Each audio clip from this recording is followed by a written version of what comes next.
Zdravo školarci! Danas pričamo o nečemu što svi koristimo svakog dana, o internetu. Saznaćete šta je zapravo internet, kako funkcioniše i koji se sve servisi na njemu koriste. Ali pre nego što krenemo na lekciju, ne zaboravite da lajkujete video, zapratite kanal i podelite ga sa drugarima.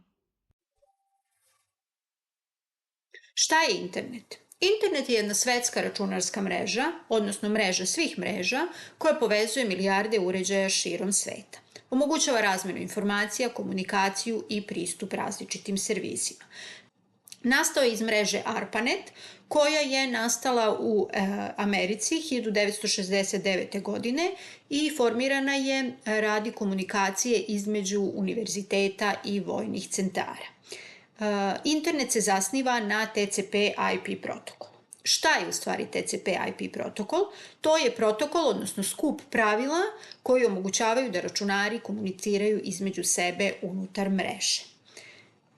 Ovaj prvi deo, TCP protokol, zadužen je za pouzdani prenos podataka između računara i on deli podatke na pakete i tako ih šalje. Ukoliko neki paket nedostaje, TCP ga ponovo šalje.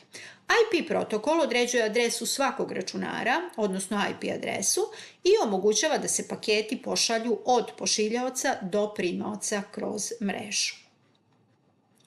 Osnovni internet servisi su www, odnosno World Wide Web, ili pregledanje web stranica putem pregledača, zatim elektronska pošta ili e-mail, FTP protokol, odnosno prenos datoteka, DNS servis, odnosno prevod imena u IP adrese i različite komunikacije, chat, forum i društvene mreže. O svim ovim servisima ćemo reći po nešto. Prvi servis je World Wide Web, odnosno www, i on je najpoznatiji internet servis koji omogućava pregledanje web sajtova u web pregledaču. Postoje raznorazni pregledači koji se koriste, ali recimo najzastupljeniji su Chrome, Firefox, Opera itd. Stranice su međusobno povezane hipervezama, odnosno linkovima, i prenose se putem HTTP, odnosno HTTPS protokola. Šta su hiperveze i ovi protokoli? Hiperveza je deo teksta koji vodi sa jednog teksta na drugu stranicu, na drugi dokument, i to je najčešće na stranici onaj plavi tekst gde kada kliknemo otvorimo neku drugu stranicu. HTTP protokol omogućava prenos web stranice od servera do računara korisnika, a HTTPS je bezbednija verzija HTTP protokola i on koristi šifrovanje podataka. Sajtovi sa HTTPS protokolom imaju simbol katančića u adresnoj traci pregledača. Sledeći servis je elektronska pošta ili e-mail, i to je slanje i primanje poruka između korisnika interneta. Da bi korisnici komunicirali putem elektronske pošte, moraju da imaju jedinstvenu adresu. Ona je u ovom obliku gde korisnik bira sam svoje korisničko ime. Za prenos poruka koriste se ovi protokoli, i to su protokoli koji se koriste za slanje i primanje poruka. Sledeći servis je FTP protokol, odnosno FTP servis, i on omogućava prenos datoteka između računara putem interneta. Međutim, danas se ovaj protokol sve više utapa u www servis i na nekoj web stranici najčešće imate mesto gde treba da kliknete i da preuzmete određenu datoteku. DNS servis je servis koji prevodi nazive domena u IP adrese i to nam olakšava jer je lakše da pamtimo neki domen, na primjer google.com, nego da pamtimo IP adresu koja se sastoji iz brojeva.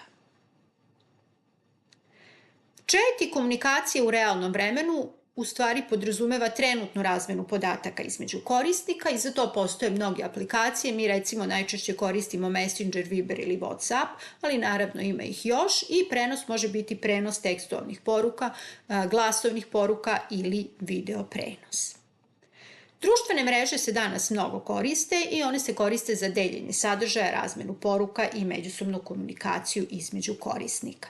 Takođe postoje i multimedijalni servisi koji se koriste za gledanje videa, slušanje muzike i prenos uživo, i primjeri toga su recimo YouTube i Netflix.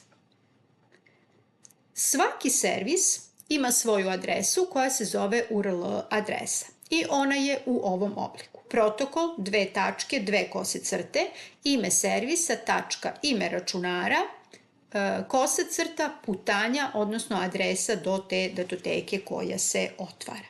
I protokol je način prenosa podataka kao što su HTTP, HTTPS ili FTP protokol, zatim ime servisa je ime web servisa ili domena, zatim ime računara ili putanja može biti do konkretne stranice, odnosno fajla. Primjeri URL adresa su recimo ova za web sajt Tehničke škole u Zaječaru, a ovo je FTP servis za preuzimanje fajlova. I danas sve više URL adrese sadrže i neke dodatne parametre za pretragu, kao što je na primjer ovaj gde se postavi određeni upit. Na kraju da ponovimo gradivo. Odgovorite na postavljena pitanja. Hvala što ste gledali. Ako vam se dopao video, lajkujte, podelite ga i pretplatite se na Školarac za još korisnih tutoriala. Vidimo se u sledećem videu. Pozdrav!